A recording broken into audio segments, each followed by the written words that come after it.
Hello, welcome to this grammar section. We're going to talk about phrasal verbs.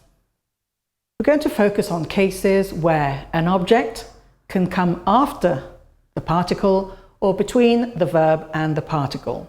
For example, the verb to bring up.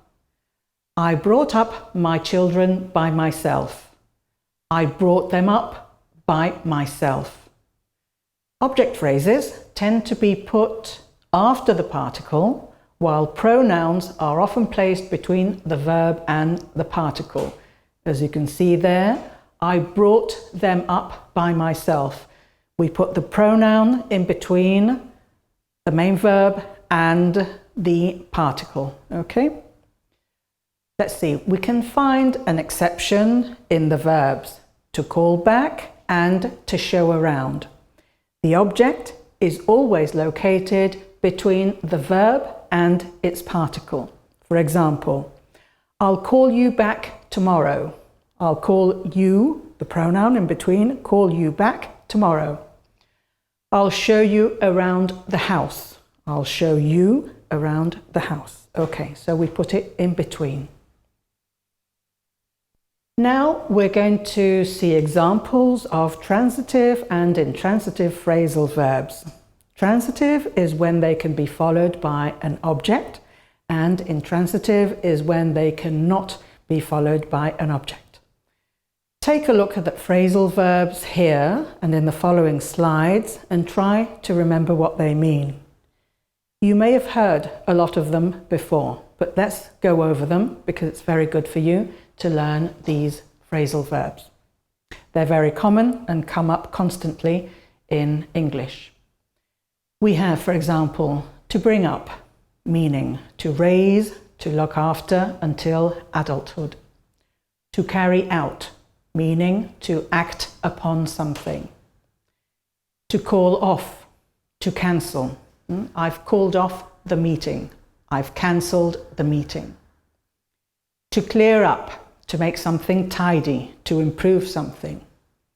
To fill in, meaning to complete by writing or to take someone's place. To fill in for a person. To find out, to learn about something, to discover something. To give away, to make a gift of something or to make something known. Her face gave her away. Okay, so her expression gave her away. To give up, meaning to stop doing something, to stop trying to do something. To hold up, meaning either to rob or steal something from a person or to cause delay. I was held up because of the traffic. To knock out, to make a person unconscious. To leave out, to not include something, to exclude something. To look up, to find information, or to appear better. To make up, to invent, or to make friends again with somebody. We made up after going out for a drink. We made up after going out for a coffee, for example.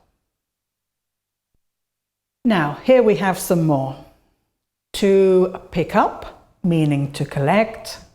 To put aside, to save something. To put off, meaning to postpone on the one hand, or to make someone not want to do something. To put up, to provide accommodation for somebody. To show around, to give a guided tour of a place. To take over, which can mean either to buy a company or to take someone's place. I took over from managing that company. So I took over from somebody else. To take up, to start a hobby. To tear up, to tear into pieces. To think over, to think something over. To take into account, to consider something. To try out, to use something for the first time, to do something for the first time.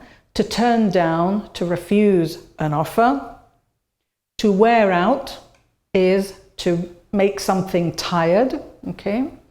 To work out, to find a solution. And now let's have a look at some examples of intransitive phrasal verbs. Now, these are the ones that don't admit the object, remember.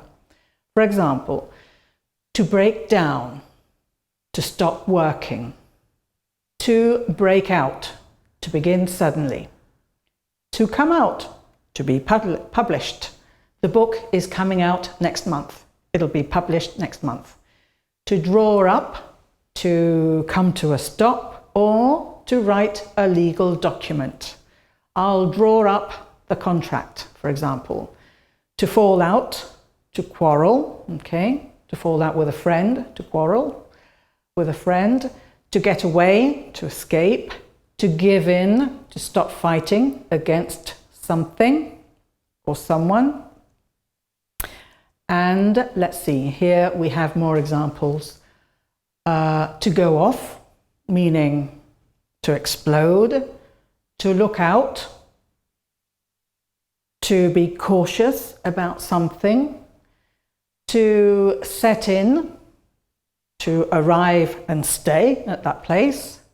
To show off, to behave to attract attention. To take off, to leave the ground. An aircraft takes off, it leaves the ground. To turn up, to arrive, often unexpectedly, or to increase, okay, in its transitive form. And wear off, to become less strong or disappear. And that's all for now. Okay, bye-bye.